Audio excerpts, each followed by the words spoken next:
Seja um homem feliz com Jesus. Como diz o Salmo 1, bem-aventurado aquele que não anda segundo o conselho dos ímpios, não se detém no caminho dos pecadores, nem se assenta à roda dos escarnecedores. Antes, tem o seu prazer na lei do Senhor, e na sua lei medita de dia e de noite.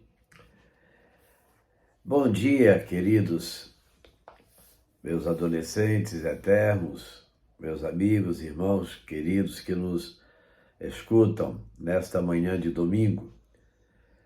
Hoje é o dia 10 de julho, segundo domingo. Estamos na lição de número 2 da nossa escola bíblica dominical. A fé e o convívio social. A análise sobre o tema da discriminação é bem presente no mundo atual. Englobamos aqui a discussão sobre discriminação racial e discriminação religiosa. A discriminação quando a assim chamada orientação sexual, a discriminação social, entre tantas outras. Algumas dessas questões não estavam tão latentes na época de Tiago, pelo menos não com a intensidade em que são discutidas hoje. Todavia, a discriminação social abordada por Tiago compreende princípios de validade para todos os tempos. Nos tempos do apóstolo, os mais ricos eram mais bem recebidos, dando até a impressão de estarem sendo bajulados, enquanto os mais pobres eram deixados de lado. Não recebiam a mesma atenção. A orientação de Tiago é clara e o modo de agir em relação às pessoas demonstra as verdadeiras convicções a respeito de Deus. Vamos nos deter, então, quais os fundamentos que o cristão tem para não aceitar nem praticar a discriminação contra o seu próximo. Primeiro, o exemplo de Jesus. A competição entre as pessoas por reconhecimento, louvor e honra parece estar constantemente presente nas sociedades humanas. Independente da época, as parábolas que Jesus conta em Lucas 14, 7 a 14, tratam dessa questão, como também o faz a condenação dos fariseus em Mateus 23. Temos esse mesmo problema hoje. Encontramos alpinistas sociais na política, nos negócios, na sociedade e até na igreja, infelizmente. Não é incomum encontrar nas igrejas os grupinhos, as panelinhas, os quais podem acarretar dificuldades para os recém-convertidos se entrosarem. Se você acha que não é bom, não é bem assim, comece pelas palavras de Paulo em 1 Coríntios 3, de 1 a 8. Alguns membros da igreja usam cargos de liderança para realçar sua imagem de relevância. Muitos cristãos, para os quais Tiago escreveu, disputavam cargos dentro das igrejas e, por isso, sofrem severas advertências. Tiago 3:1. Em Jesus, aprendemos atitudes totalmente diferentes. Ele experimentou rejeição no mais alto nível, a ponto de ser condenado à morte por inveja e despeito dos líderes religiosos. Entretanto, os inimigos de Jesus reconheceram que suas credenciais eram diferenciadas. Mestre, sabemos que és íntegro e que ensinas o caminho de Deus conforme é a verdade. Tu não te deixas influenciar por ninguém, porque não te prendes a aparências dos homens. Mateus 22:16. O episódio em que a viúva pobre oferece sua oferta é mais uma prova de como Jesus olhava a questão dos favorecimentos pessoal. Marcos 12, 41 a 44. Contrastando com a tendência humana de julgar outros pela aparência ou seu passado, coisas que são unicamente exteriores, Saulo, quando se converteu, por exemplo, experimentou essa desagradável situação. A igreja de Jerusalém teve medo de recebê-lo, sendo necessário que Barnabé tomasse a iniciativa de romper tais barreiras. Atos 9, 26 a 28. Segundo, o tratamento gracioso de Deus para com todos. Ora, fica claro aqui que Deus não leva em conta as diferenças nacionais ou sociais. Ele é gracioso para com todos. Atos 10, 34. A despeito de os cristãos judeus ficarem estarrecidos quando Pedro visitou a casa de um gentio chamado Cornélio, pregou aos gentios e até comeu com eles, os senhores e escravos, Efésios 6, 9. Bem como os ricos e os pobres são iguais para Deus, o apóstolo Tiago ensina que a graça de Deus transforma o homem rico em pobre, pois este não pode depender de sua riqueza. Também transforma o homem pobre em rico, pois aquele lhe dá como herança as riquezas da graça de Cristo. Quando compreendemos e vivenciamos realmente a graça de Deus, nos relacionamos com as pessoas com base no plano de Deus, não no merecimento do homem, na sua posição social, na sua cor, na sua circunstância presente. A igreja não pode se prender a uma classe social, a um estado de sociedade, seja ele qual for. Quando Jesus morreu na cruz, desfez-se o muro que separava judeus e gentios, Efésios 2, 11 a 22. Com sua obra salvadora, morte e ressurreição, Jesus derrubou todos os muros que o homem constrói ou venha a construir. Ricos e pobres, jovens e velhos, cultos e incultos e qualquer outro rótulo antagônico foi desfeito. No entanto, os textos mencionados não induzem, muito menos autorizam. Nós chegamos à conclusão universalista, a qual afirma que todos serão salvos, até mesmo o diabo e seus anjos, e o inferno é uma simples metáfora das contradições existentes na criação. Esse é um pensamento confuso, ilusório e antibíblico. Deus é bom, gracioso e justo. Terceiro, o ensino da palavra de Deus. O apóstolo Tiago recorre ao Antigo Testamento para lembrar um dos mandamentos mais conhecidos: amarás o teu próximo como a ti mesmo. Levíticos 19, 18. Na parábola do bom samaritano, aprendemos que o próximo é toda pessoa que precisa de ajuda. Com efeito, este mandamento é considerado a regra de ouro da relação cristã. Em primeiro lugar, porque foi Deus quem deu esta ordem, com o amor que procede dele, e assim ele espera que compartilhemos esse amor com os outros. Em segundo lugar, porque amar o próximo é a regra que traz sentido para todas as outras leis. O cumprimento da lei é o amor, Romanos 13, 10. Se cada pessoa amasse de fato o seu próximo, não haveria necessidade de ter milhares de leis tão complexas. Praticar o amor cristão não significa que devo gostar de uma pessoa ou concordar com ela em tudo. Posso não gostar do seu modo de falar, dos seus hábitos, e nem é necessário tê-la como alguém que vive dentro do meu círculo de intimidade. Praticar o amor cristão significa tratar os outros de maneira como Deus nos trata. É um ato de vontade, não um mero sentimentalismo fabricado artificialmente. Amar é glorificar a Deus.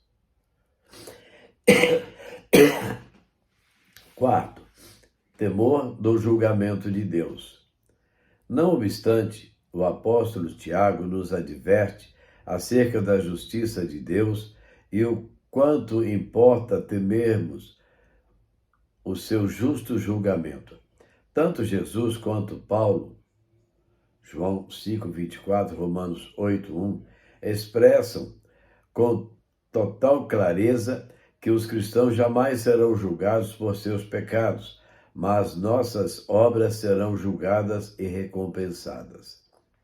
Romanos 4:10-13, 2 Coríntios 5:9 e 10, os versículos 12 e 13 nos apresentam 3 ensinos sobre o juízo de Deus em relação ao fato de que devemos ter cuidado com o que falamos e como tratamos as outras pessoas. Letra A.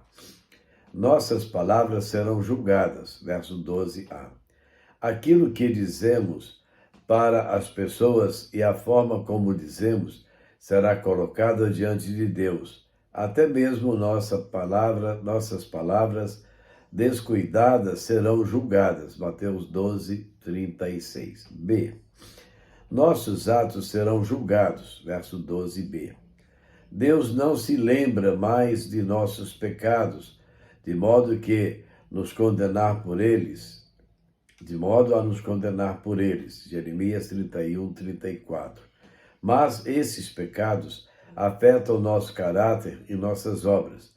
Não é possível pecar levianamente e, ao mesmo tempo, servir com fidelidade. Deus perdoa nossos pecados quando os confessamos a Ele, mas não pode mudar suas consequências. Letra C. Nossas atitudes serão julgadas. Verso 13. Há 2 atitudes contrastantes: demonstrar misericórdia para com outros e se recusar a demonstrar misericórdia se somos misericordiosos com os outros. Deus será misericordioso conosco. No entanto, não devemos desvirtuar essa verdade e transformá-la em algo falso. Não há o ensino de que, se nos esforçamos em sermos misericordiosos, mereceremos a misericórdia da parte de Deus. Isso é impossível, até mesmo pelo próprio significado da palavra misericórdia. Não recebemos o que merecemos, pois se merecêssemos, não estaríamos sendo tratados com misericórdia, nem com graça. Seremos julgados pela lei da liberdade. Liberdade não é sinônimo de licenciosidade. A licenciosidade, fazer tudo o que se tem vontade, é o pior tipo de escravidão. Ser livre significa ter liberdade para fazer tudo o que é permitido em Jesus Cristo. Licenciosidade é confinamento, liberdade é realização. Conclusão. Os princípios aqui estudados sobre o assunto discriminação podem ser aplicados a todas as áreas que a sociedade hoje tanto discute, de forma acalorada, extremista e buscando mais o confronto do que o diálogo. O fato de aprendermos nesta lição que não devemos agir com discriminação não significa que vamos abrir mão de princípios, valores e ensinos da palavra de Deus. Mesmo quando os assuntos são difíceis ou polêmicos, vale dizer que onde a palavra de Deus é assertiva, proposicional, não há o que discutir. Duvidar ou buscar um acordo com o mundo. O que precisamos é ter a mente e o coração abertos para apresentar a verdade com amor às pessoas. Lembrando que a Bíblia Sagrada diz que, mas onde aumentou o pecado, transbordou a graça. Romanos 5:20. Para pensar e agir. Você tem dificuldade de dialogar com aqueles que vivem e pensam diferentes de você ou respeitá-los? Você consegue separar o fato de não discriminar as pessoas com o não concordar necessariamente com seus pensamentos e atitudes? Você está consciente de a Bíblia Sagrada ser proposicional, assertiva em muitos assuntos que são polêmicos na sociedade, mas que entre a política, o politicamente aceitável e os princípios eternos do Senhor, estes têm preeminência e proeminência. Tá aí, né? Vamos respeitar as pessoas, mas por respeitar não quer dizer aceitar ou concordar. Nós podemos respeitar o querer ser das pessoas, mas não temos que concordar com o ser delas. Cada um é aquilo que quer ser. A nós cabe ser fiéis a Cristo e respeitar o ponto de vista dos outros. Discriminação. Realmente estão levando essa palavra discriminação de uma forma muito contundente. Se você não concorda com alguma coisa, estão taxando você de discriminador. Não. Nós não devemos discriminar, ou seja, não te aceito, não te quero e não concordo. Eu não te aceito porque não concordo. E no meu pensamento você está errado, porque a Bíblia diz, contudo, você é livre para escolher o que você quer. Podemos ser amigos? Podemos ser amigos. Não precisamos criar uma inimizade por isso com alguém. Amém? Que Deus nos faça entender tudo, né? Vamos orar? Nosso Deus e Pai, damos-te graças, Deus, porque a tua graça chega até nós e a tua orientação e direção nos faz caminhar corretamente. Que nós possamos, Deus, seguir os teus ensinamentos, aprender das tuas verdades através da tua palavra e praticá-la sempre, ó Deus. Ajuda-nos, Senhor, nos momentos difíceis dos nossos relacionamentos, a agir corretamente dentro dos propósitos do Senhor. Fica conosco. Te pedimos abençoar as nossas vidas, abençoa a irmã Antônia, ó Deus, nas suas dificuldades de saúde, cuida da tua serva, Senhor, e abençoa seus filhos, toda a sua família. Abençoa a Bruna, ó Deus, a Ana, nas preocupações, nos tratamentos, que a graça e misericórdia do Senhor estejam acompanhando a Bruna em cada momento da sua vida, Senhor. Ajuda-nos, ó Deus, em todo o nosso viver, em todo o nosso caminhar. Fortalece a nossa fé, dirige os nossos passos. Abençoa, Senhor, a nossa família, os nossos filhos, nossos netos, aqueles que testaram positivo da Covid, que a graça do Senhor seja com eles, restaurando a sua vida. Te agradecemos porque estamos melhor, de saúde, ó Deus, e que o Senhor continue nos dando força e saúde para continuarmos lutando na tua causa, dentro da tua vontade. Muito obrigado, Senhor. Fica conosco, perdoa os nossos pecados. Nós oramos agradecidos no nome de Jesus. Amém.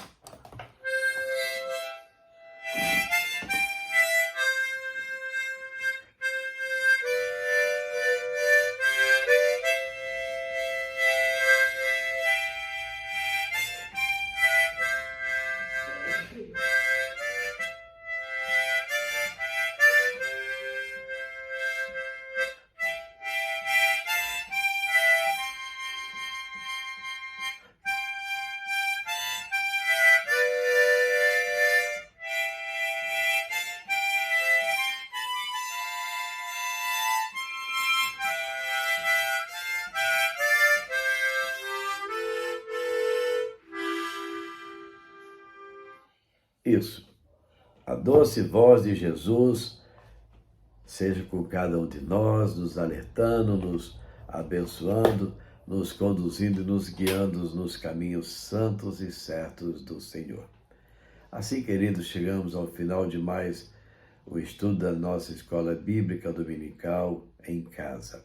Que Deus nos dê um domingo de muita paz e alegria, que Deus esteja abençoando as nossas vidas, fortalecendo cada um de nós, onde estivermos, naquilo que estivermos fazendo, e que nós possamos estar felizes com os nossos familiares. Que Deus a todos abençoe e nos dê um dia de muita paz. E logo mais, de volta à casa do Senhor, para o culto de adoração ao Senhor. Fica com Deus e até amanhã com a nossa devocional. Amém? Que Deus abençoe.